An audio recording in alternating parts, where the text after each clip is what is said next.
باطنیوں نے شام و لبنان میں ہیکلی صلیبیوں کو اپنا حلیف بنایا، جو سلطان رکن الدین اور عام مسلمانوں کے بدترین دشمن سمجھے جاتے تھے۔ اسی طرح انہوں نے یورپ کے عیسائی بادشاہوں سے دوستی کی پینگیں بڑھانے کی کوشش بھی کی۔ سلطان رکن الدین کے خلاف ریشہ دوانیاں کرنا اور اطراف و اکناف کے مسلمانوں کو اپنی دہشت گردی کا نشانہ بنانا ان کا مشہور مشغلہ تھا۔ سلطان نے کئی سال تک ان کی شرانگیزیوں کو برداشت کیا، لیکن اب اس کا پیمانہ صبر لبریز ہو چکا تھا، لہٰذا اس نے اپنے لشکر کے ساتھ باقی بچنے والے باطنیوں کے 4 قلعوں کو نیست و نابود کرنے کے لیے شام کا رخ کیا۔ سلطان رکن الدین کی اس پیش قدمی کی اطلاع باطنیوں کو بھی ہو چکی تھی، لہٰذا ان کے 4 قلعوں کے اندر جس قدر مسلح جنگجو تھے، ان سب کو انہوں نے بانیاز کے قلعے سے باہر ایک جرار لشکر کی صورت میں جمع کر لیا تھا، تاکہ جب سلطان وہاں پہنچے تو باطنی اپنی پوری قوت سے سلطان کے اوپر اس انداز میں حملہ آور ہوں کہ سلطان میدان جنگ سے بھاگ کھڑا ہو۔ دوسری طرف سلطان کے جاسوس اور طلائیہ گر دستے بھی سلطان کو باطنیوں کے پل پل کی خبریں پہنچا رہے تھے، اور انہیں خبر ہو چکی تھی کہ باطنیوں نے ایک متحدہ لشکر کو اپنے قلعہ بانیاز سے باہر جمع کر لیا ہے۔ لہٰذا سلطان نے بھی بڑی تیزی کے ساتھ اپنے لشکر کے ساتھ بانیاز کا رخ کیا۔ راستے میں سلطان سیف الدین اور ترنتائی اور حسام الدین سے مشورہ کرتے ہوئے باطنیوں سے جنگ کا طریقہ کار بھی طے کر لیا تھا۔ باطنیوں کے کسی اچانک حملے سے محفوظ رہنے کے لیے سلطان رکن الدین نے اپنے لشکر کے چاروں طرف میلوں دور تک اپنے طلائیہ گر دستے اور جاسوس بھی پھیلا رکھے تھے، جن کی اطلاعات کے مطابق سلطان بڑا بے دھڑک اور بے خوف ہو کر بانیاز کی طرف بڑھتا چلا گیا، یہاں تک کہ سلطان بانیاز قلعے کے باہر باطنیوں کے سامنے پہنچ کر پڑاؤ کر گیا تھا۔ دوسرے روز صبح ہی صبح باطنیوں نے اپنے لشکر میں جنگ کے طبل بجا دیے، جو اس بات کی طرف اشارہ تھا کہ وہ سلطان کے ساتھ جنگ کی ابتدا کرنا چاہتے ہیں۔ سلطان نے بھی راستے میں طے شدہ لاہ عمل کے مطابق اپنے لشکر کی صفیں درست کر لی تھیں۔ حملے کی ابتدا باطنیوں کی طرف سے ہوئی۔ باطنی سلطان رکن الدین کے لشکر پر اس خونخواری، اس جوش اور جذبے سے مختلف آوازیں نکالتے ہوئے حملہ آور ہوئے تھے کہ بانیاز شہر سے باہر میدان جنگ روتے غاروں، پرانے ساحلوں پر بازگشتوں کی گونج اور پھنکارتے ناگوں کی صورت اختیار کر گیا تھا۔ باطنیوں نے اپنی طرف سے پوری کوشش کی کہ کسی نہ کسی طرح سلطان کو شکست سے دوچار کر کے پسپا ہونے پر مجبور کر دیا جائے، لیکن وہ ایسا نہ کر سکے۔ ان کے حملوں کی گرمی و حدت بے کران ہجر میں ڈوبتی چلی گئی۔ سلطان نے ان کے سامنے اپنے لشکریوں کا کچھ اس انداز اور تدبر سے دفاع کیا تھا کہ حملہ آور یہ محسوس کرنے لگے تھے کہ سلطان سے ٹکرانے کے بعد ان کی ہر تدبیر دربدر ہونا شروع ہو چکی ہے۔ سلطان نے ابھی تک اپنے جوابی حملوں یا جارحیت کی ابتدا نہ کی تھی، ابھی تک وہ صرف دفاع تک محدود تھا۔ اس کے باوجود باطنی یہ محسوس کر رہے تھے کہ سلطان کے مقابلے میں ان کے حرف و معانی کے رشتے منقطع ہو چکے ہیں۔ جس وقت جنگ اپنے عروج اور زور پر آئی، تب امیر سیف الدین نے اچانک اپنی بلند آواز میں لشکر کے اندر 3 بار تکبیر بلند کی۔ شاید سلطان نے رستے میں امیر سیف الدین، ترنتائی اور حسام الدین کے ساتھ مل کر جو جنگ کا لاہ عمل تیار کیا تھا، اس کے مطابق ہی امیر سیف الدین نے تکبیریں بلند کرتے ہوئے سلطان کو کوئی اشارہ دیا تھا۔ شاید امیر سیف الدین کی طرف سے سلطان کے نام یہ پیغام تھا کہ وہ اپنے کسی نئے کام کی ابتدا کرنے لگا ہے۔ امیر سیف الدین کے تھوڑی ہی دیر بعد اسی کے انداز میں دوسری جانب ترنتائی نے بھی 3 بار تکبیریں بلند کی تھیں۔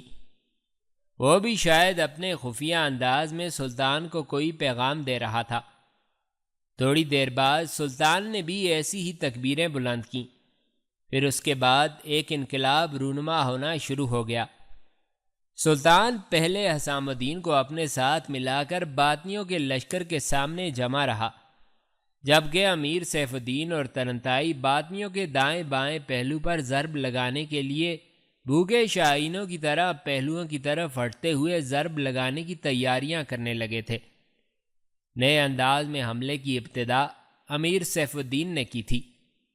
وہ ازلی عداوتوں میں سلگتی گفتگو کی طرح باطنیوں پر حملہ آور ہوا تھا۔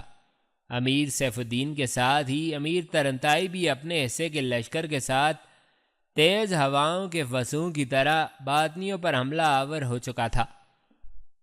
اس موقع پر جب امیر سیف الدین اور امیر ترنتائی دونوں ہی باطنیوں پر عذاب کی طرح نزول کرنے لگے تھے، اپنے لشکر کے وسط میں سلطان رکن الدین بھی حرکت میں آیا۔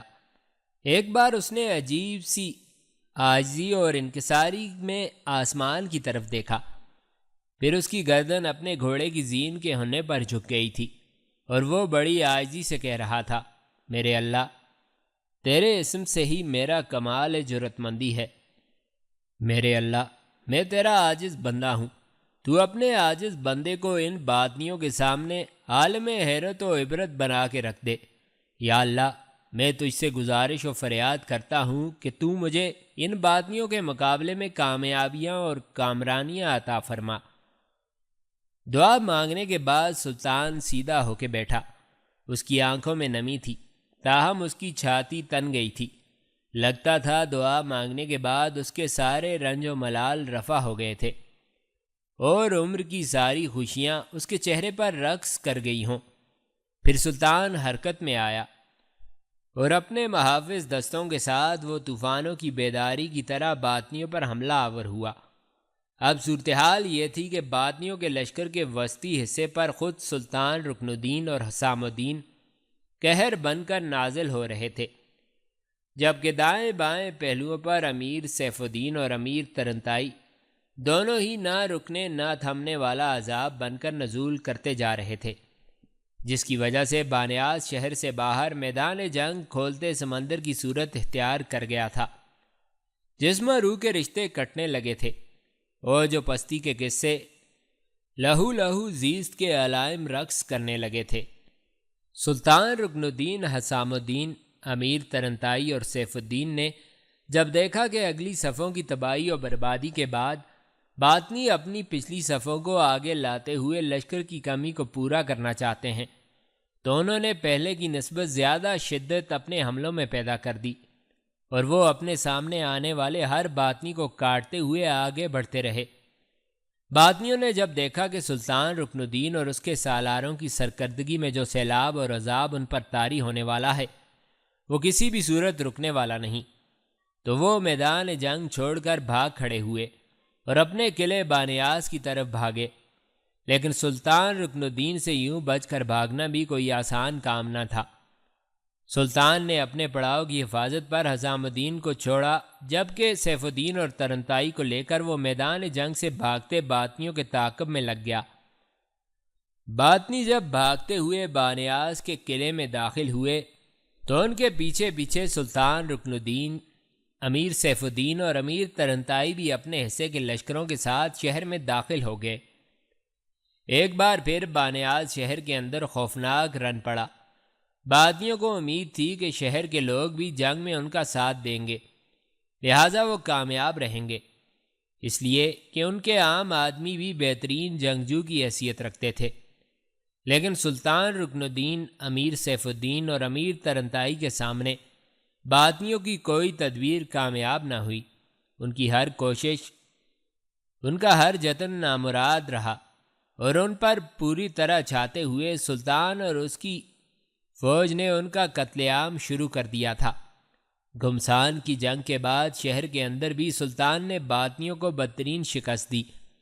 اس کے بعد اپنے لشکر کو چاروں طرف پھیلاتے ہوئے سلطان نے بانیاس شہر کے باطنیوں کا قتل عام شروع کر دیا تھا۔ یوں بانیاس شہر سے کسی بھی باطنی کو سلطان نے جان بچا کر بھاگنے کا موقع نہ دیا اور سارے باطنیوں کو تحقیق کرنے کے بعد بانیاس شہر اور قلعے پر سلطان کا قبضہ ہو گیا۔ بانیاس پر قابض ہونے کے بعد سلطان رکن الدین نے باطنیوں کو دم نہیں لینے دیا۔ یکے بعد دیگرے وہ ان کے دیگر قلعوں مسیاد، کاف اور خوابی پر بھی حملہ آور ہوا۔ ان قلعوں اور شہروں میں بھی جو باطنی حفاظت پر مامور تھے، سلطان رکن الدین نے بے پناہ طاقت اور قوت کا مظاہرہ کرتے ہوئے ان شہروں اور قلعوں کی فصیلوں کو گرا ڈالا۔ اپنے لشکر کے ساتھ سلطان ان قلعوں اور شہروں میں بھی داخل ہوا، اور ان کے اندر بھی جس قدر باطنیوں نے پناہ لے رکھی تھی ان کا بھی سلطان نے خاتمہ کر دیا۔ یوں ہلاکو کے ہاتھوں ارض شام میں بانیاس، مسیاد، کاف اور خوابی نام کے جو باطنیوں کے قلعے بچے تھے، سلطان نے انہیں نیست و نابود کر کے رکھ دیا۔ یوں ایک طرح سے حسن بن صبا کے جانشین فدائیوں کا خاتمہ ہو گیا تھا۔ باطنیوں کا مکمل طور پر صفایا اور خاتمہ کرنے کے بعد سلطان رکن الدین نے اپنے لشکر کے ساتھ باطنیوں ہی کے علاقے میں ایک جگہ پڑاؤ کر لیا۔ پھر سلطان نے اپنے سالاروں کو اپنے خیمے میں طلب کیا۔ جب سارے سالار سلطان کے خیمے میں جمع ہو گئے، تب سلطان نے انہیں مخاطب کرتے ہوئے کہا، میرے عزیزو، شمال کے ان علاقوں کی طرف آنے کا ہمارا مقصد صرف یہ تھا کہ باطنیوں کا مکمل طور پر صفایا کر دیا جائے، اور تم دیکھتے ہو اپنے کام میں ہم مکمل طور پر کامیاب رہے ہیں۔ اب جب کہ باطنیوں کی طرف سے ہمیں کوئی خطرہ نہیں، لشکر کو صرف 1-2 روز تک یہاں سستانے کا موقع فراہم کیا جائے گا۔ اس کے بعد لشکر واپس قاہرہ کی طرف کوچ کرے گا۔ میں تم پر یہ بھی انکشاف کروں کہ گزشتہ دنوں میں نے اپنے ایک قاصد کو قاہرہ کی طرف بھجوا دیا ہے۔ میں چاہتا ہوں کہ قاہرہ پہنچ کر ترنتائی کی شادی کا اہتمام کروں۔ تم سب لوگ جانتے ہو کہ ترنتائی کو میں نے اپنے بیٹوں کی طرح رکھا ہے، اور اس کی شادی کا اہتمام بھی میں اپنا بیٹا سمجھ کر ہی کروں گا۔ تم سب کو بھی یہ علم ہوگا کہ ترنتائی کی شادی کا اہتمام قاہرہ کے یہودی رئیس اولیاس کی نواسی رودہ سے طے ہو چکا ہے۔ میں نے جو قاصد قاہرہ کی طرف بھجوایا ہے، اس کے ہاتھ میں نے اولیاس اور رودہ کے باپ آموس کو یہ پیغام بھجوایا ہے کہ چند روز تک میں اپنے لشکر کے ساتھ قاہرہ پہنچوں گا۔ میرے پہنچنے سے پہلے ہی پہلے وہ رودہ اور ترنتائی کی شادی کا انتظام کر رکھیں۔ میں ان پر یہ بات بھی واضح کر چکا ہوں کہ ترنتائی کی شادی کے سارے خراجات اور اہتمام و انتظام میری طرف سے ہوگا۔ شادی کا یہ اہتمام قاہرہ شہر سے باہر لشکرگاہ میں کیا جائے گا، اور ترنتائی کی اس شادی میں ہمارا سارا لشکر ایک طرح سے باراتیوں کی حیثیت سے شامل ہوگا۔ میں چاہتا ہوں کہ کسی لشکری کو بھی یہ شکوہ نہ رہے کہ اسے امیر ترنتائی کی شادی میں شریک نہ کیا گیا۔ سلطان رکن الدین ابھی اپنی اس گفتگو کا سلسلہ جاری رکھے ہوئے تھا، اور ابھی کچھ کہنا چاہتا تھا کہ اسی موقع پر ان کا چوبدار خیمے میں داخل ہوا اور سلطان کو تعظیم پیش کرتے ہوئے کہنے لگا، سلطان محترم، ہمارے طلائیہ گر دستوں کے 2 مخبر ابھی ابھی لشکرگاہ میں داخل ہوئے ہیں اور فی الفور آپ سے ملنے کے متمنی ہیں۔ میرے خیال میں وہ کوئی اہم خبر لے کر آئے ہیں۔ اپنے چوبدار کے ان الفاظ پر سلطان رکن الدین چونک سا پڑا۔ وہاں بیٹھے ہوئے سالار بھی متفکر دکھائی دینے لگے۔ پھر سلطان کی آواز خیمے میں گونجی، ان دونوں طلائیہ گروں کو فوراً خیمے میں لے آؤ تاکہ میں جانوں وہ کس سمت سے آئے ہیں اور ہمارے لیے کیا خبر رکھتے ہیں۔ اس کے ساتھ ہی چوبدار مڑا اور خیمے سے باہر نکل گیا۔ تھوڑی دیر بعد سلطان کے طلائیہ گر دستوں کے 2 مخبر خیمے میں داخل ہوئے اور سلطان کے سامنے آن کھڑے ہوئے۔ سلطان نے انہیں مخاطب کرتے ہوئے پوچھا، میرے مہربانوں، تم کس سمت سے آئے ہو اور ہمارے لیے کیا خبر رکھتے ہو؟ اس پر ایک مخبر بول پڑا، سلطان محترم، ہم منگولوں کے مرکزی شہر مراغہ کی طرف سے آ رہے ہیں، جہاں منگولوں کا حکمران اور ہلاکو کا بیٹا اباقہ خان بڑے زور و شور سے جنگ کی تیاریاں کرنے میں مصروف ہے۔ دراصل منگولوں کو اس بات کا بڑا دکھ اور کلک ہے کہ ہم نے بحیرہ روم کے کنارے کنارے بڑے بڑے نصرانی قلعوں کو زیر کر لیا ہے، اور باقی بچنے والے چھوٹے قلعوں نے ہمارے ساتھ صلح کا معاہدہ کر لیا ہے۔ دراصل ہلاکو خان کی طرح اس کے بیٹے اباقہ خان کی بیوی بھی نصرانی ہے، اور وہ برابر اباقہ خان کو مسلمانوں کے خلاف اکساتی رہتی ہے۔ اباقہ خان کی بیوی قسطنطنیہ کے شہنشاہ کی شہزادی ہے، اور وہ ہر صورت میں مسلمانوں سے انتقام لینے پر تلی ہوئی ہے۔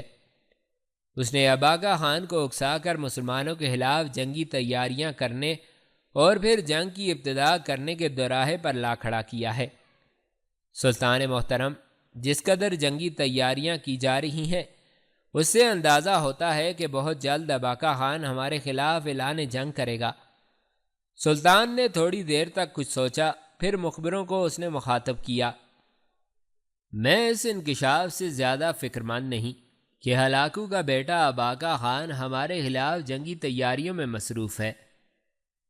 اگر ہم اس سے پہلے ہلاکو خان کو شکست دے سکتے ہیں تو اباقہ خان کا انجام بھی اس کے باب سے مختلف نہیں ہوگا۔ میں تم سے یہ پوچھنا چاہتا ہوں کہ ہلاکو کا ایک دوسرا بیٹا بھی ہے جو موجودہ حکمران اباقہ خان کا بھائی ہے، کہتے ہیں اس کا نام تقدار اوغان تھا، اور اب اس نے اسلام قبول کر کے اپنا نام احمد رکھ لیا ہے۔ اس سے متعلق بھی تم کچھ خبر رکھتے ہو کہ اس نے ایک مسلمان کی حیثیت سے کہاں تک منگولوں کے اندر اپنی گرفت مضبوط کی ہے؟ سلطان محترم، جہاں تک آپ کے اس سوال کا تعلق ہے تو ہم تقدار اوغان یعنی احمد سے مل کر بھی آ رہے ہیں۔ تقدار اوغان اباقہ خان کا چھوٹا بھائی ہے اور اسلام قبول کر چکا ہے، لیکن طاقت اور قوت کے لحاظ سے وہ ابھی اس قابل نہیں کہ ایک مسلمان کی حیثیت سے وہ اپنے بڑے اور حکمران بھائی اباقہ خان کے خلاف کھل کر بغاوت کر سکے۔ تاہم سلطان محترم، اندر ہی اندر یہ نو مسلم منگول احمد اپنی طاقت اور قوت کو استحکام بخشتا جا رہا ہے اور بڑی تیزی سے اس کی پکار پر منگول اسلام قبول کرتے جا رہے ہیں۔ سلطان محترم، میں آپ پر یہ بھی انکشاف کروں کہ عالم اسلام کے دو بہترین عالم اس وقت منگولوں کے مرکزی شہر مراغہ میں احمد کے ہاں قیام کیے ہوئے ہیں۔ دو علماء میں سے ایک کا نام علامہ قطب الدین شیرازی اور دوسرا عطابق بہاؤالدین ہے۔ یہ دن رات اپنے نائبوں کے ساتھ منگولوں کے اندر اسلام کی تبلیغ میں مصروف ہیں اور ان کی وجہ سے ان گنت منگول اسلام قبول کر چکے ہیں۔ سلطان محترم، اسلام قبول کرنے والے یہ منگول اباقہ خان کے بجائے اس کے چھوٹے بھائی احمد کو اپنا نجات دہندہ تسلیم کر رہے ہیں۔ سلطان محترم، جس رفتار سے احمد منگولوں کے اندر اپنی طاقت اور قوت بڑھاتا چلا جا رہا ہے، اگر یہ جاری رہی تو ہمارا خیال ہے کہ عنقریب وہ اعلانیہ اپنے بڑے بھائی اباقہ خان کے خلاف بغاوت کر دے گا جو نصرانیوں کی حمایت میں مسلمانوں کے خلاف جنگ کے درپے ہیں۔ لیکن اگر مستقبل قریب میں اباقہ خان کے خلاف ہماری کوئی جنگ ہوتی ہے تو اس صورت میں احمد ابھی فی الحال اس حالت میں نہیں ہے کہ کھل کر اباقہ خان کے سامنے آ سکے۔ یہاں تک کہنے کے بعد وہ طلائیہ گر خاموش ہو گیا تھا۔ سلطان رکن الدین تھوڑی دیر تک نگاہیں جھکائے کچھ سوچتا رہا، پھر ہلکا سا تبسم اس کے ہونٹوں پر نمودار ہوا۔ ساتھ ہی خیمے میں سلطان کی آواز بھی گونجی، میرے رفیقو، مجھے لگتا ہے تاریخ اپنے آپ کو ایک بار پھر دہرا رہی ہے۔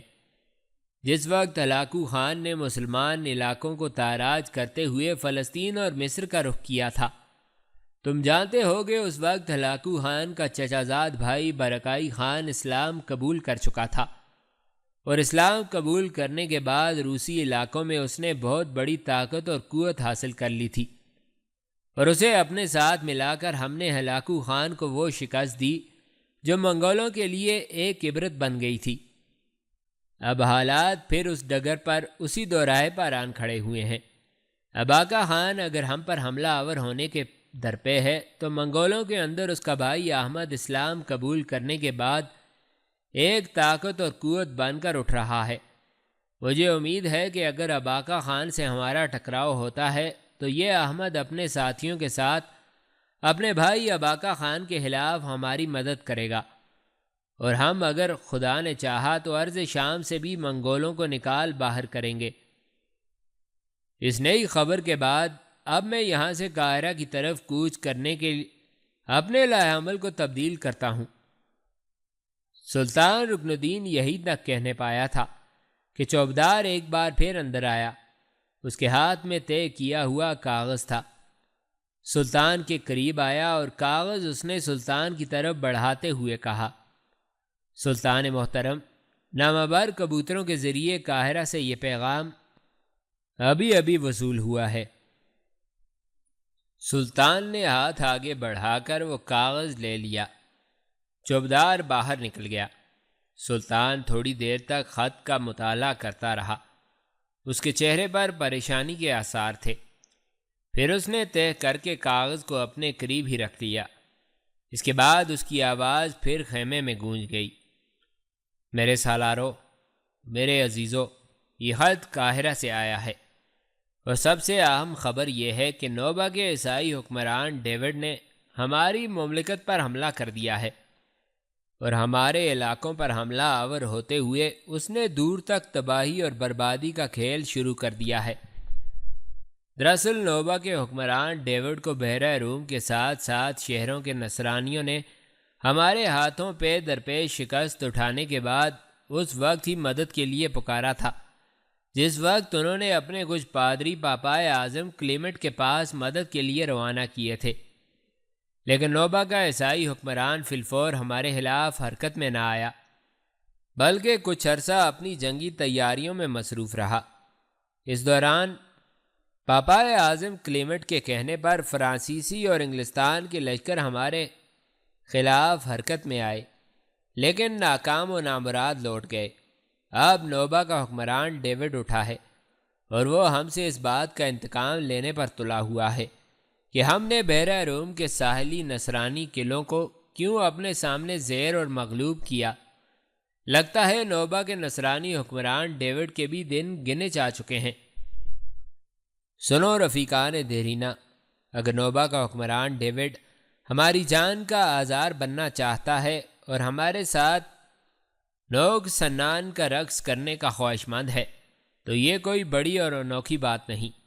اس سے پہلے بڑے بڑے سرکش اپنے دل میں صحراؤں کا سا اضطراب لیے ہمارے مقابل آئے، لیکن وقت نے ایسے سارے باغیوں اور سرکشوں کو فضاؤں کی شفاف نیلی آنکھوں میں اٹھتی پامالی اور بدحالی کی صورت میں دیکھا، اور سب کو ہم نے اپنے سامنے شعر خاموشاں کی طرح چپ کرا کے رکھ دیا۔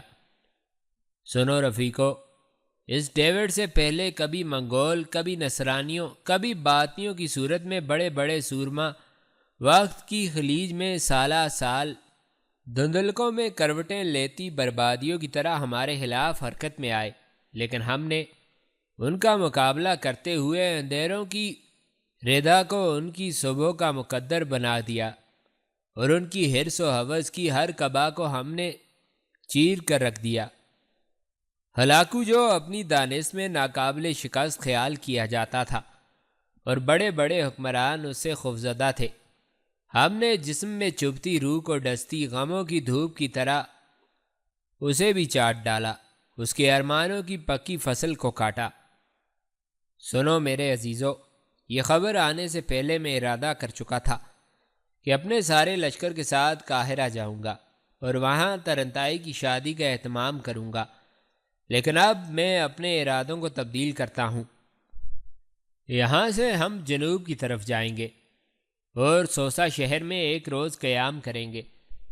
حسام الدین کو اس کے حصے کے لشکر کے ساتھ سوسا شہر میں متعین کیا جائے گا، اور اپنے جاسوسوں کے ذریعے یہ مشہور کر دیا جائے گا کہ سوسا شہر میں ترنتائی اور حسام الدین دونوں نے اپنے اپنے حصوں کے لشکروں کے ساتھ پڑاؤ کر لیا ہے، تاکہ منگولوں کے اچانک حملے سے نمٹا جا سکے۔ سنو میرے ساتھیو، ترنتائی کا نام منگولوں، باطنیوں، نصرانیوں میں ہی نہیں، ہمارے دوسرے دشمنوں میں بھی خاصا جانا پہچانا ہے، اور یہ نام ان پر ہیبت طاری کرنے کے لیے کافی ہے۔ منگول جب سنیں گے کہ ترنتائی اور حسام الدین نے ان سے نمٹنے کے لیے سوسا میں اپنے لشکروں کے ساتھ پڑاؤ کیا ہوا ہے، تو میرے خیال میں وہ ہم پر حملہ آور ہونے کی پہل کر کے حماقت کا ثبوت نہیں دیں گے، جبکہ حقیقت یہ ہوگی کہ حسام الدین کو سوسا میں چھوڑ کر میں، سیف الدین اور ترنتائی تینوں قاہرہ جائیں گے۔ قاہرہ میں ہم قیام نہیں کریں گے، بلکہ وہاں سے سامان رسد اور خوراک کے ذخیرے اپنے ساتھ لے کر فوراً نوبہ کا رخ کریں گے، اور ڈیوڈ کے سامنے جا کر پڑاؤ کریں گے۔ مجھے امید ہے کہ بہت جلد ہم ڈیوڈ کو بدترین شکست دے کر فارغ ہو جائیں گے۔ اس کے بعد ایک بار میں پھر قاہرہ آؤں گا۔ قاہرہ میں قیام کے دوران ترنتائی کی شادی کا اہتمام کروں گا۔ حسام الدین، میرے بیٹے، مجھے افسوس ہے کہ تم اس شادی میں شرکت نہیں کر سکو گے۔ ترنتائی کی شادی کے چند روز بعد میں پھر قاہرہ سے کوچ کروں گا۔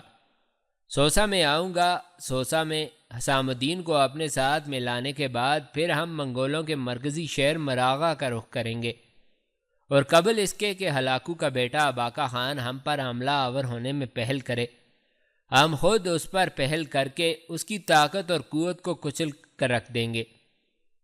سنو، تم میں سے اگر میرے اس لائے عمل کے خلاف کسی کو کوئی اعتراض ہو تو کھڑا ہو کر بولے۔ سلطان رکن الدین تھوڑی دیر تک رک کر اپنے سالاروں پر نگاہ جمائے رہے، لیکن ان میں سے کوئی بھی اپنی جگہ پر کھڑا نہ ہوا۔